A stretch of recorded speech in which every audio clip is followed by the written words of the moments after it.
দেখুন, আমার কাছে মনে হয় নিরাপত্তাহীনতা এই ধরনের গুরুত্বপূর্ণ ব্যক্তির ক্ষেত্রে সবসময় থাকতে পারে। তবে উনি তো এখন এসএসএফ সিকিউরিটি যদি পান, তাহলে এটা একটা নিরাপত্তা বলয় তৈরি করবে।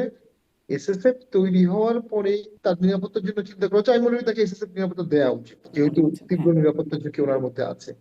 আহ, কেন খালেদা জিয়াকে দিল এটা আমি বুঝলাম না।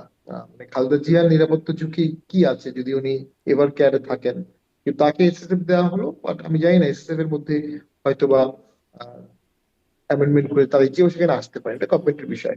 দ্বিতীয় হচ্ছে, ট্রাভেল পাস বা কোনো কিছু দরকার হওয়ার কিছু নেই। বাংলাদেশের যে কোনো নাগরিক তার দেশে ফিরে আসতে পারবে। ফিরে এসে ফেরত যেতে পারবে কিনা, যেমন মিডল ইস্টে প্রচুর লোক ইলিগাল থাকে, আমাদের কাছে অ্যাডভাইস চায় যে আমি আর দেশে থাকবো না, দেশে ব্যাক করবো, আমি ইলিগাল। ঠিক আছে, তুমি জাস্ট এম্বাসিতে যাও। তখন এম্বাসি তাদেরকে একটা টিকিটের ব্যবস্থা করে দেয় তাদের টাকাতেই, এবং তারা ফেরত আসে। তো বাংলাদেশে ফেরত আসাটা কখনোই কোনো সমস্যা হওয়ার কথা না। তো সেটি ইস্যু না। ইস্যু হচ্ছে, আমি অনুভব করি তারেক জিয়া অত্যন্ত ভাগ্যবান। তিনি এমন একটি সময়ে এখন দেশে আসার সিদ্ধান্ত নিয়েছেন যখন বাংলাদেশে একটা হিউজ পলিটিক্যাল ভ্যাকুয়াম চলছে, হিউজ। দেশের যে পরিস্থিতি, নেক্সট ভোটে ক্ষমতায় গিয়ে কেউ এই সমস্যাগুলো সমাধান করতে পারবে না, এবং হতাশাব্যঞ্জক একটি ভোটের হতাশাব্যঞ্জক সরকার, হতাশাব্যঞ্জক পারফরমেন্সই হবে। তারপরও দেশ বাঁচাতে লিডার প্রয়োজন।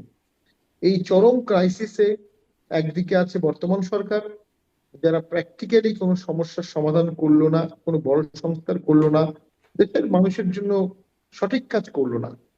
আর একদিকে আছে আন্দোলনকারী, অতি উজ্জীবিত, অতি অতি অ্যান্টি ইন্ডিয়ান, অতি ইসলামিস্ট, এই সবগুলো বলায়, যারা একটা যুদ্ধ করাটাকে সমাধান ভাবছে, একটা যুদ্ধ লাগাটাকে সমাধান ভাবছে। একটা যুদ্ধ, একটা কনফ্লিক্ট জোন একটা দেশকে শত বছর পিছিয়ে দেয়, শত বছর। আনলেস ইউ আর কলোনি, যেমন আমরা পাকিস্তানের কলোনি ছিলাম। পাকিস্তান থেকে যুদ্ধে আমাদের যতই ক্ষয়ক্ষতি হোক, পাকিস্তান থেকে স্বাধীন হওয়ার পরেই আমাদের অর্থনৈতিকের দরজা খুলে গেছে, এবং পাকিস্তানের অর্থনীতিকে আমরা বহু পিছনে সরিয়ে ফেলেছি। মুঘল পিরিয়ডে ওয়ার্ল্ডের 27% ইকোনমি ছিল ভারতের।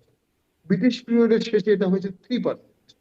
আবার যখন ব্রিটিশরা চলে গেল, আস্তে আস্তে ইন্ডিয়ান সাবকন্টিনেন্ট আবার রিচ হওয়া শুরু করলো। এছাড়া যুদ্ধ অ্যাভয়েড করাটা হচ্ছে পৃথিবীর সবচেয়ে ওয়াইজ কাজ।